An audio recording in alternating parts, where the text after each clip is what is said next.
Hello and welcome back to the video lectures on inventory models. This is the fifth video on Unit 4, and in the previous video I talked about economic order quantity, and we saw after we plotted the graph between cost and lot size that economic order quantity is the quantity that a company should order such that the total cost will be minimum, and continue our discussion on deterministic continuous review models in this video. And in this video, we will answer the question that we asked in the videos on example 1 and example 2, where we saw how organizations were confronted with the question on on reviewing their inventory policies, and they wanted to find out when to place an order, and in every order how much quantity they should order. So in this video we will answer those questions, and that means we are going to write develop mathematical models for those two parameters. So let's begin. Basic EOQ models assume some things like, for example, demand. So demand rep is known and constant. So these are two different words. We have known and constant demand. So known means we know it before the time. So we know the demand. For example, if we are planning for let's say the same month in the next year, then we know what is going to be the demand in the same month the next year. And constant means that the demand is going to remain same for the time under consideration. Okay, so this is an assumption for developing a mathematical model of economic order quantity, and we are going to designate this demand rate by small d, and this it means that, let's say that the demand is 10, then per unit, so let's say per week, it can be per day, per week, per month, per year. So if the demand is 10 units per week, that means every week we are sure that 10 units will be sold.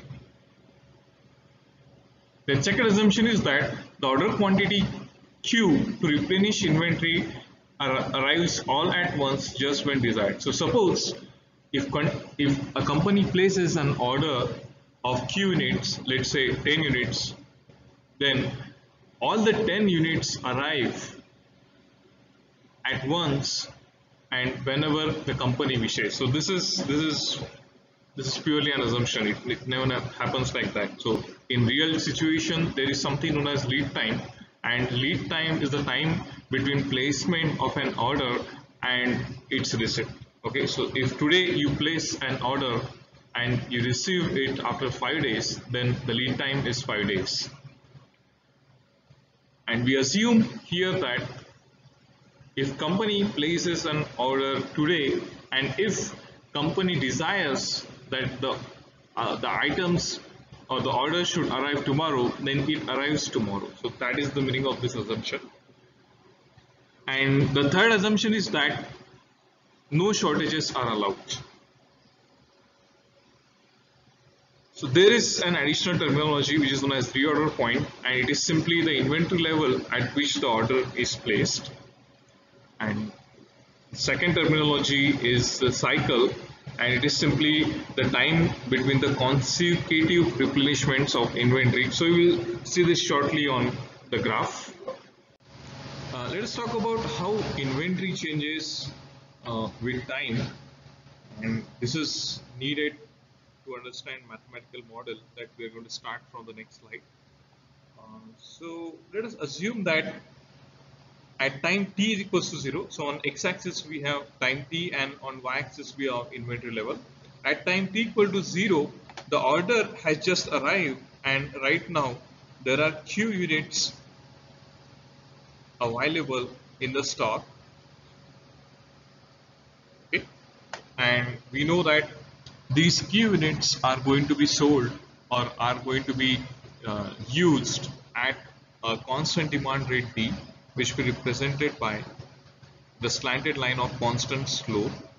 So this stock of Q units will gradually reduce at the rate of small d to 0 after some time t. Then after this reduces to 0, after the complete stock of Q units is exhausted, company places an order and receives at the same time. So this is the assumption, and again the stock is replenished with Q units, and again this stock of Q units depletes at a constant rate, demand rate small d, and goes to 0, after which the company places an order, and then Q units are again available right away, which again depletes gradually to 0, and this goes on. So this is the cycle of replenishment, and we have seen that cycle represents time interval between any two consecutive replenishments. So on this graph, replenishments are represented by vertical lines. So all the three vertical lines here represents replenishments, and hence the distance between vertical lines, any two adjacent vertical lines, is a cycle. So this is a cycle. This is a cycle. So this is the first cycle of replenishment. This is the second cycle of replenishment. This is the third cycle of replenishment, and so on.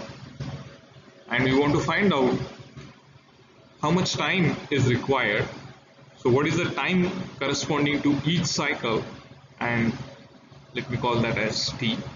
So this is t, this is also t, this is also t.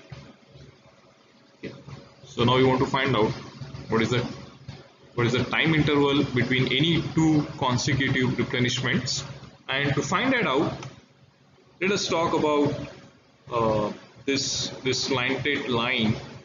Let us talk about these slanted lines.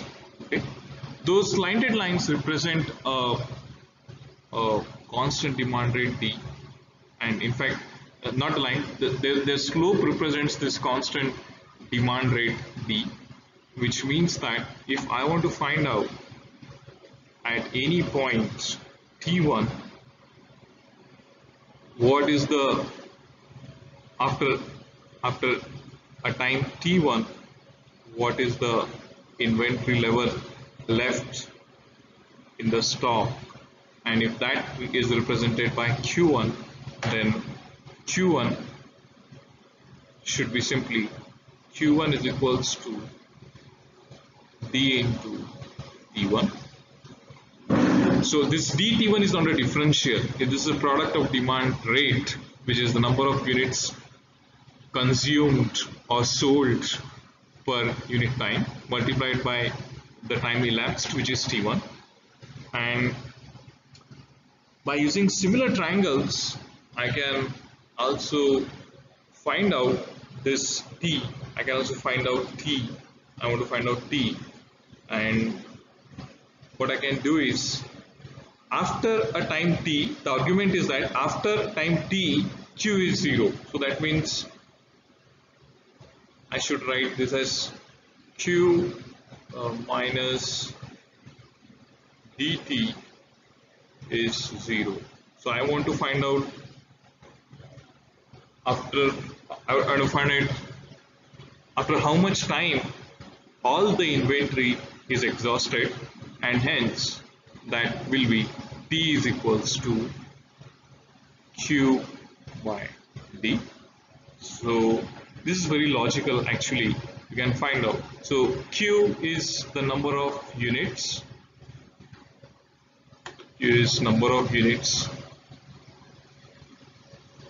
or q is also the lot size, which is nothing but number of units, divided by demand rate is the number of units consumed per unit time. So number of units consumed per unit time, and hence if number of units gets cancelled, and finally we have the time required for consuming all the q units. So that is what small t represents. Okay, so that means, let me erase this a little bit.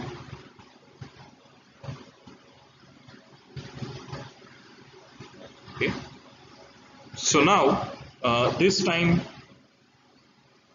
so this was t1, and this time, this is t, which is equals to q by d.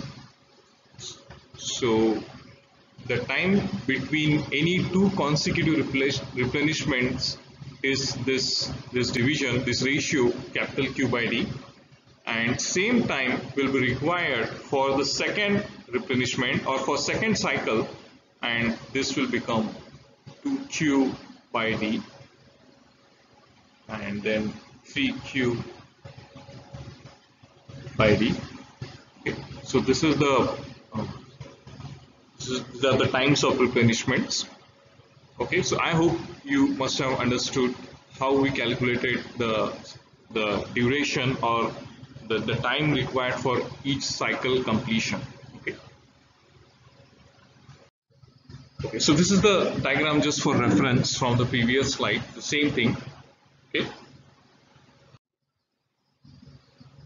So let us start developing a mathematical model, and just for the reference I have mentioned the notations that we are going to use at the bottom of this slide, and this is again the same diagram that represents how inventory level changes with time as the company places orders for replenishments.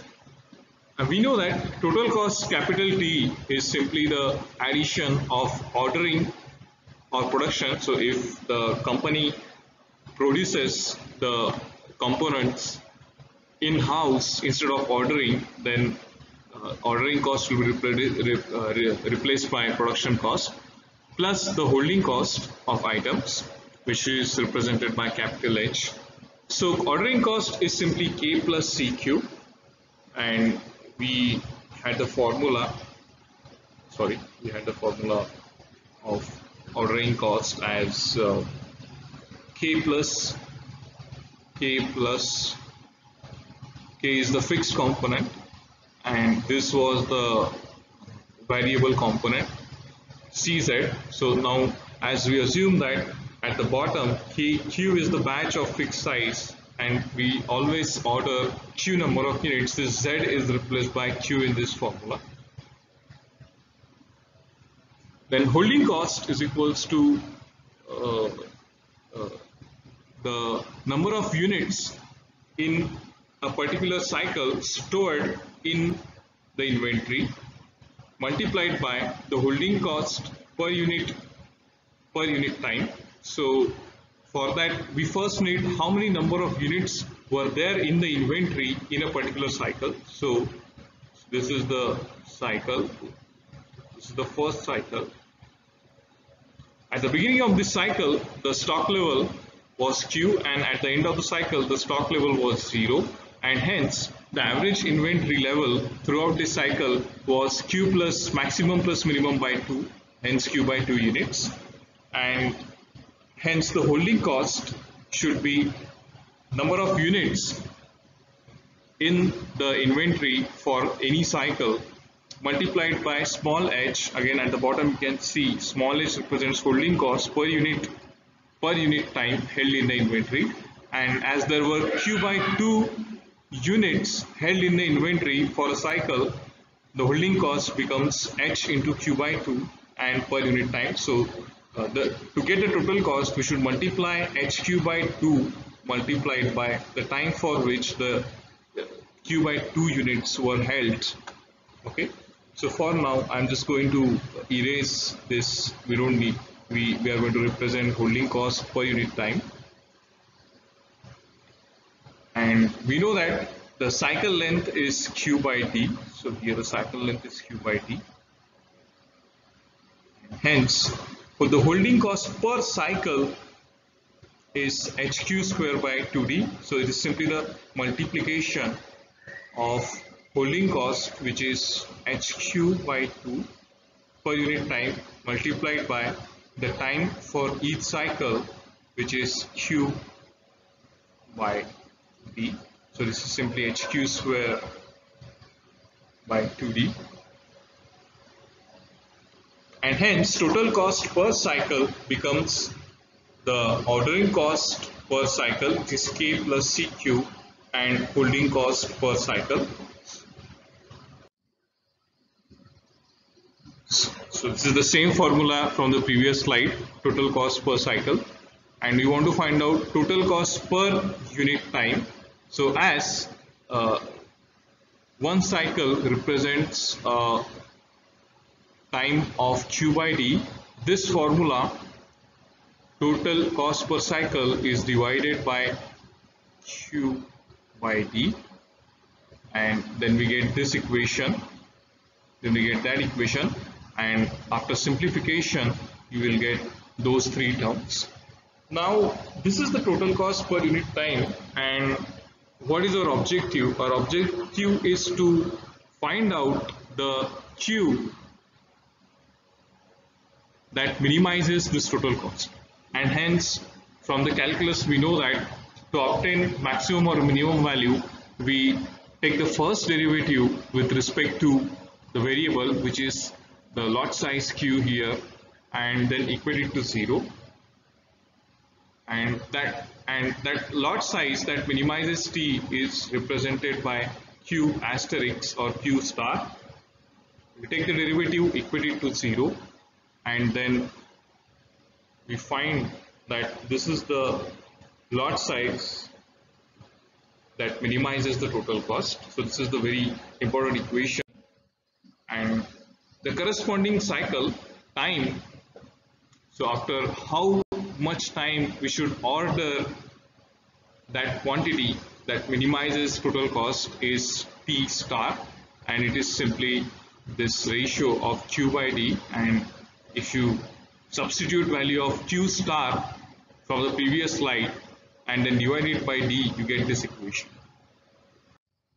So we have answered the question that we asked in both of the videos of examples, example 1 and example 2, and in both the examples the owners were reviewing their inventory policy that entails how much to order, which is nothing but this Q star, which is the economic order quantity that minimizes the total cost, which is sum of ordering cost and holding cost, and when to order, which is given by that formula.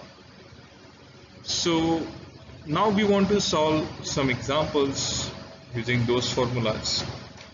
See you in the next video.